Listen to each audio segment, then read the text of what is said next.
So guys, my last two videos have been about how to IGL and how to frag in trios, because as you guys know, trios FNCS is the next year's game mode. But in today's video, I'm going to be wrapping up the series by going over exactly how to be a support player in a Fortnite trio. For those of you guys eyeing the 2025 FNCS and cash cups that are going to be in the trios game mode, a support role is often the role that people misunderstand the most. That's why this video is going to be absolutely crucial for making you guys understand what a support player does and how you guys can master being one. Be sure to stick around to the end. Let's get right into it.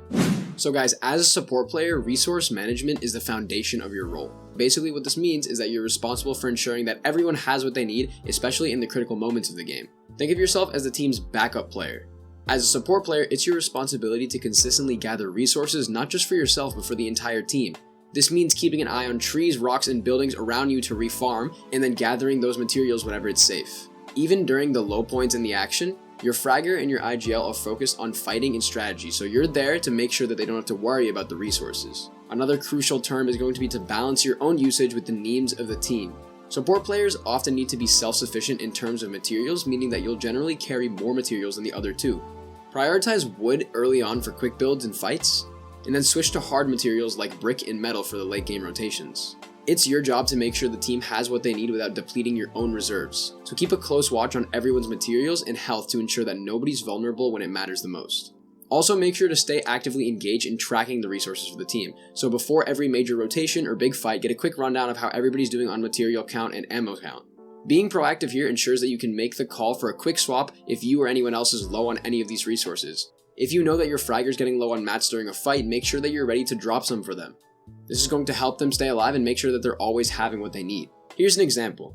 Imagine that you're in the 5th zone and your fragger's mats are running low because they've been engaging in several fights. Anticipating this, you farmed extra metal and wood earlier. In the brief downtime between these rotations and fights, you need to move close and drop off 100 metal and 50 wood to your fragger. This is a really small amount, however you need to understand this is crucial because it restocks and allows your fragger to stay aggressive without breaking off from the fight.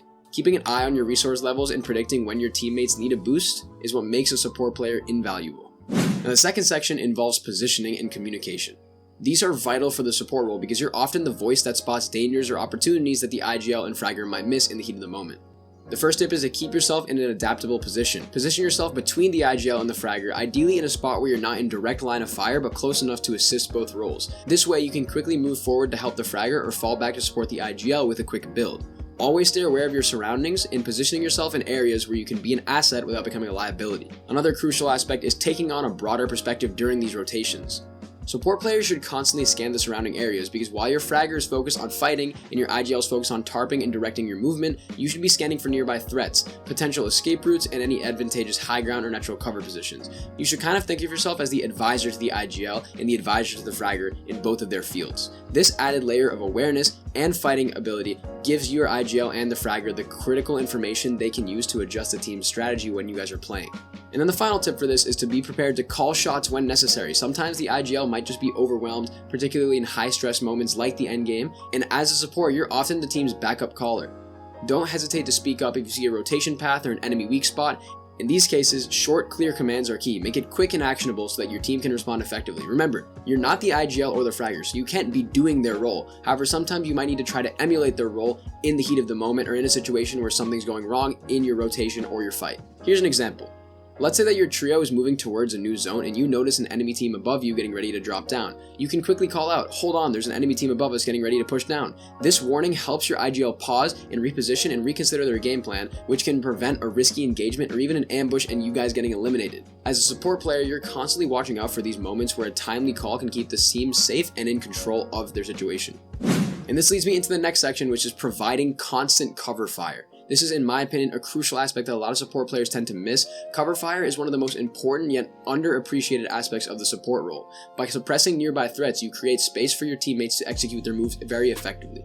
Use this suppressive fire strategically. So as support player, your main goal with cover fire isn't necessarily to score eliminations, but it's to disrupt and deter enemy actions. So you need to use your AR to spray down opposing builds or apply pressure to teams watching your fragger.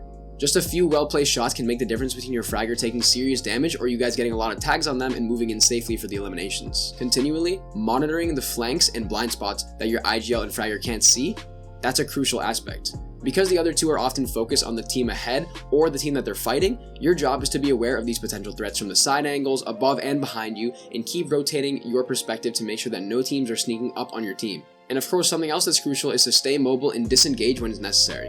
Cover fire can be really risky because it involves you guys drawing attention to yourselves, so make sure you're not overcommitting and remain aware of how much risk and attention that you're attracting from enemy teams. Know when to back off and make sure to advise the IGL and fragger on when to do so. And as a support, you should always have sort of a backup exit in mind. Like I said, the IGL is kind of always moving forward, and the support players kind of focus on what's behind you, what's around you, what you guys need to do to stay alive in the heat of the moment. Here's an example. So picture a situation where your fraggers just started fighting with a nearby trio, and then you spot a third team watching you from high ground, and you quickly use your AR to fire several rounds at these enemy teams. This forces the high ground team to duck and maybe try to heal, maybe you can get some tags on them. Basically, it's just telling this high ground team, hey listen, leave us alone. This gives your fragger a bunch of time to finish their fight without being third-partied, and also gives your IGL time to think clearly about what next to do. Think of cover fire as a way to protect your teammates instead of just attacking opponents, because you are going to add valuable layers to the team's defense if you guys lay down this cover fire. And the next section is something a ton of players tend to overlook. This is going to be carrying healing and support items constantly. As a support player, it's kind of in the name. You're usually the one carrying essential healing and utility items. So keeping the team's HP and shield up throughout the match is one of your top priorities. Obviously, prioritize team-wide healing items. Your inventory should be stocked with stuff like minis, should be stocked with Flowberry Fizz, stuff like that that's going to keep the whole team's health really high and consistent. Since your IGL and your fragger often prioritize combat, it's your job to carry and distribute these healing items to everybody in peak condition. Also try to be proactive about topping up health, so don't wait for teammates to ask for heals. If you notice that they're low, offer them some heals, offer them some shield. This small level of attention to detail can save the team in a lot of times where battles are going really intense, or high stakes situations where rotations are really important. And of course, managing your resources efficiently is going to be the third tip. This is crucial because if you're holding 2 stacks of minis, for example, try to conserve them until they're absolutely needed. Try to stretch them for as long as you possibly can. Try to kind of budget your healing items to the best of your ability, because every single bit counts, especially in the endgame circles where HP can determine your guys' placement. Once again, another example, imagine that you're in the late game and your IGL's taking some storm damage. Instead of having them pop minis in the open, you can quickly box up and spray them with your Flowberry Fizz, give them some shield, and then preserve the minis for emergencies that are going to be later in the game, which reduces their exposure time. This allows your IGL to heal efficiently without wasting more powerful resources, and they can also keep moving around because Flowberry Fizz doesn't require you to be stationary when you're using it. Being this thoughtful and efficient with your heals helps ensure that the team is ready for whatever comes next during these stacked endgames. And then guys, the final section is going to be something just to kind of tie a bow on this whole video, is that mid-game and endgame rotations are something that you guys definitely need to be thinking about. I know the IGL is going to be the primary one thinking about those rotations, but you definitely need to supplement that. In many cases, rotations are oftentimes where games are won or lost. What you need to understand is that as a support player, you play a critical role in helping your team navigate these tricky situations with the least risk and most control possible.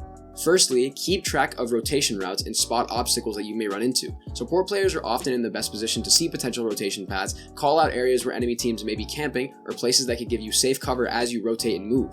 Secondly, use items like launch pads and bouncers wisely. As a support player, carrying and deploying these items can save the team in critical moments, especially in these late game zones. Communicate with your IGL to suggest their use, and be ready to lead if you're the one placing the item. So let's say you have Flowberry Fizz, be ready to sort of kind of pop it and know when to pop it and have the team rotate with you. And then of course, third, you guys need to stay flexible and ready to adjust to any plan that may change. Late game rotations can be chaotic. Sometimes the IGL's initial plan will need quick changes, they might need to change their mind. So as support, you need to be ready to shift focus and assist in the adjustment if a rotation path becomes risky. A final example can be that during a rotating zone, let's say that you notice that an enemy team has a really good aspect of cover, a really good rotation path, and you guys calm that to your IGL. You need to point it out to the team, and once everybody agrees to it, lead the team to this area, save the mats, and position your trio effectively for the rest of the endgame. Recognizing these opportunities in the heat of the moment is what separates good support players from great ones.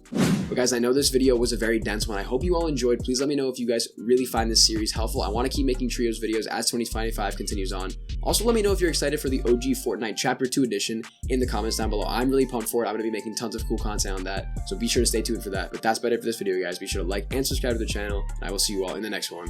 Bye, guys.